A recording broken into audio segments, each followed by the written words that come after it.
El Economista, podcast. Bienvenidos y bienvenidas a este episodio del podcast de Econohabitat, la sección de información inmobiliaria del periódico El Economista. Hola, bienvenidos y bienvenidas a este episodio del podcast de Econohabitat, la sección de información inmobiliaria del periódico El Economista. Mi nombre es Fernando Gutiérrez, editor de dicha sección, y en esta ocasión les estaré comentando la propuesta del presidente Andrés Manuel López Obrador para convertir al Infonavit en constructor y arrendador de vivienda. El pasado 5 de febrero, Día de la Constitución, el presidente Andrés Manuel López Obrador presentó una serie de iniciativas con el fin de reencauzar la vida pública del país y así fortalecer los ideales y principios relacionados con el humanismo, la justicia, la autoridad y la democracia. En total, son 20 propuestas, de las cuales son 18 iniciativas de reforma a la Constitución y 2 legales. Dentro de las 18 iniciativas de reforma a la Constitución, destaca la propuesta que reforma y adiciona la fracción número 12 del apartado A del artículo 123 de la Constitución, con el fin de dotar vivienda a la mayor parte de los trabajadores que cotizan al Instituto del Fondo Nacional de la Vivienda para los Trabajadores, también conocido como Infonavit.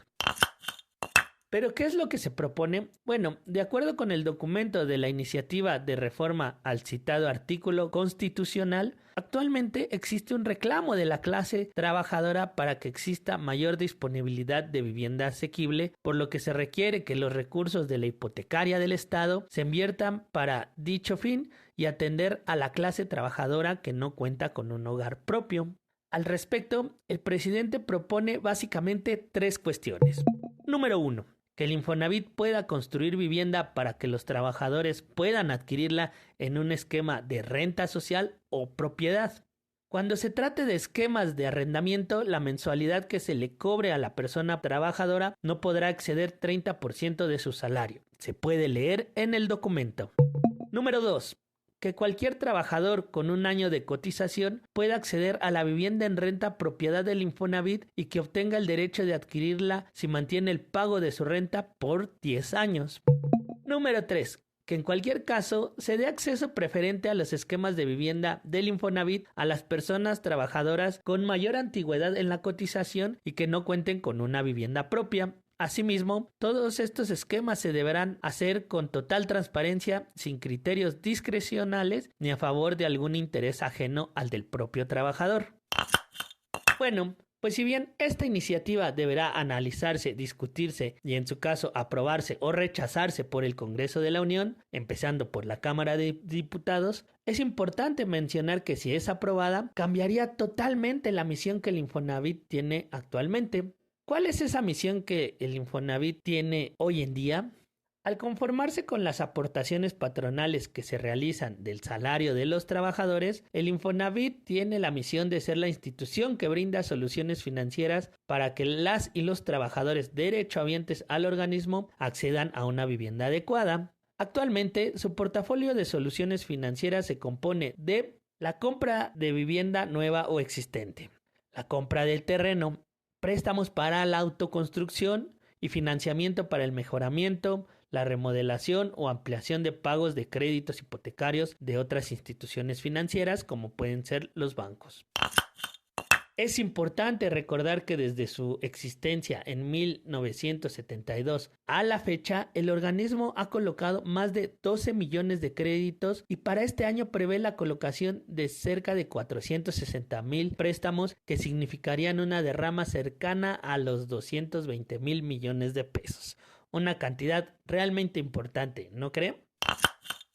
Las voces en contra de la propuesta comienzan a hacer eco en distintos espacios. Por ejemplo, hace poco, representantes de la Cámara Nacional de la Industria de Desarrollo y Promoción de Vivienda, que congrega a más de 1,000 constructores de vivienda en el país, indicó que si Infonavit se encarga directamente de la construcción de hogares como lo hizo hasta 1992, se podría afectar el patrimonio de los trabajadores y crear un hoyo financiero dentro del instituto. A diciembre pasado, el Infonavit contaba con una cartera de crédito total por 1.4 billones de pesos y el total de sus activos superaba los 2.2 billones de pesos, lo que hace al organismo la hipotecaria más grande de México y una de las de mayor tamaño de América Latina.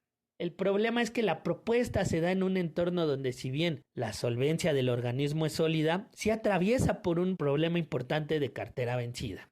Según los datos preliminares a diciembre del año pasado, el saldo de su cartera vencida ascendió a 306.767 millones de pesos, es decir, un índice de morosidad de 17.8%, cuando este indicador, por ejemplo, en la banca comercial, ronda el 3%, una diferencia importante, ¿no cree usted?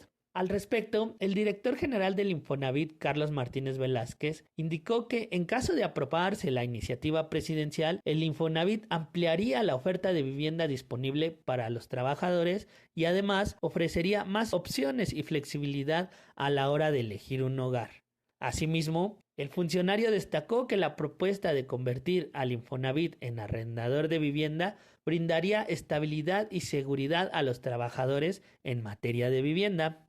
Desde mi perspectiva, esta reforma representa un paso importante hacia una mejor utilización de los recursos del fondo y, sobre todo, hacia el cumplimiento del derecho a una vivienda adecuada para todos los trabajadores mexicanos, destacó Martínez Velázquez. Además, agregó que se podrían generar incentivos para mejorar los esquemas de arrendamiento en el país, promoviendo la equidad y la inclusión en el acceso a la vivienda.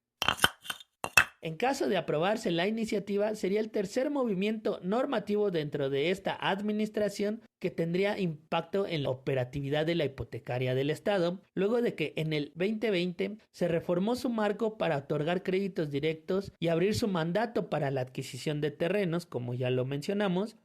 Asimismo, en el año pasado se impulsó otra reforma para que trabajadores independientes, trabajadoras del hogar y migrantes pudieran beneficiarse de los créditos en materia de vivienda que ofrece este organismo.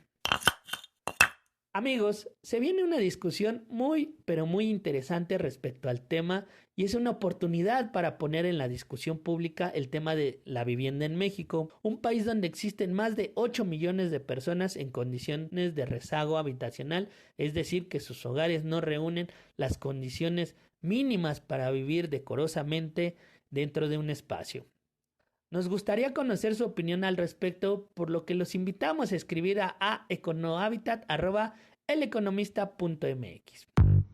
Amigos, ha sido un gusto estar con ustedes en este episodio de Econohabitat. Yo soy Fernando Gutiérrez y los invitamos a suscribirse a El Economista y recibir de lunes a viernes el impreso y acceder a sus plataformas digitales con la mejor información económica de México.